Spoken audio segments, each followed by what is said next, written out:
Welcome! Before I tell you about this book, I want to recommend you a relaxing game, which is in the link under the description of this video. Thank you for your attention and I wish you pleasant listening. Whether it's fiction or non-fiction, the most frequent piece of advice authors are given is to write what you know. Which is exactly what Lucy Ashe has done with her debut novel Clara and Olivia, a dark, suspenseful, and unsettling story of obsession, perfection, and sisterly love. Set in the early 1930s, within the ultra-competitive and ruthless world of ballet, the novel follows the titular sisters as they attempt to dance their way to the top. At the recently opened Sadler's Wells, twins Clara and Olivia rehearsed their roles in the corps de ballet for Capitulo. They might not be the company's star performers, but they both aspire to be great, to be celebrated and noticed for their own merit and talent. Yet success means something different to each sister. Disciplined and dedicated, Olivia has molded herself to be the perfect ballerina. She covets the prima ballerina role and she's willing to make the painful sacrifices needed to achieve her dream. Clara is less disciplined, but what she lacks in restraint she makes up for in boldness and charm. As rehearsals intensify, the sisters increasingly feel as if they are being watched. Everything they've worked so hard to achieve is within their grasp, but the life of a dancer is a precarious thing, fraught with injuries, fixations, superstitions, and insecurities. There are people who prefer the idea of a ballerina, a perfect, graceful, lithe creature, to the actual person. And when they realize that the reality doesn't fit the ideal, obsession spills over into tragedy. Never has there been a lovelier figure, unchanging, unbroken by the pace of time. Her sightless eyes will not fade. A beautiful statue, preserved forever. He has watched her for so long, holding her in his gaze, locking her into position like a photograph.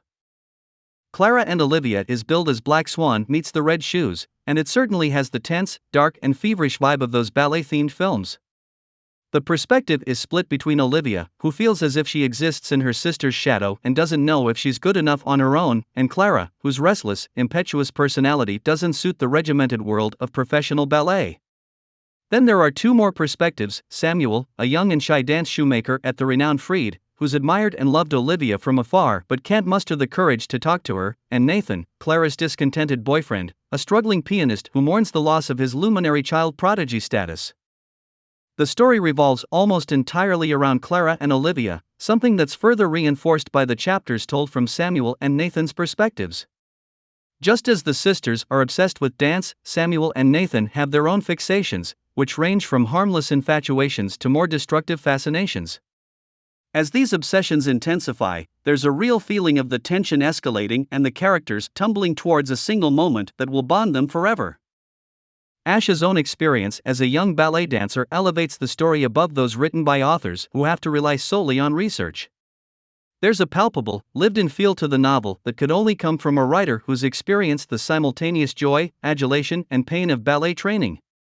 Ashe captures the life of a dancer perfectly: the terminology, the theatrical atmosphere, the relentless pursuit to be the best, the fear of not being good enough, the elation when your hard work and talent is recognized. It's also beautifully authentic.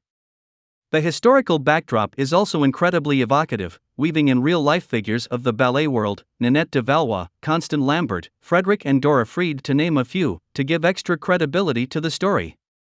As such, the novel offers something of a history lesson for those fascinated by ballet's rich past. Clara and Olivia orbits around the world of ballet, but at its very core this is a story about sisters, specifically the powerful, often complicated connection between twins. Inspired by her own relationship with her twin sister, Lucy Ashe explores the similarities and differences between the two characters. How they pull apart and come back together. How there is very little they wouldn't do to protect each other. And whilst it's the ballet theme that's likely to draw readers to the novel, it's the fierce sisterly bond between Clara and Olivia that lingers long after the final pages turn.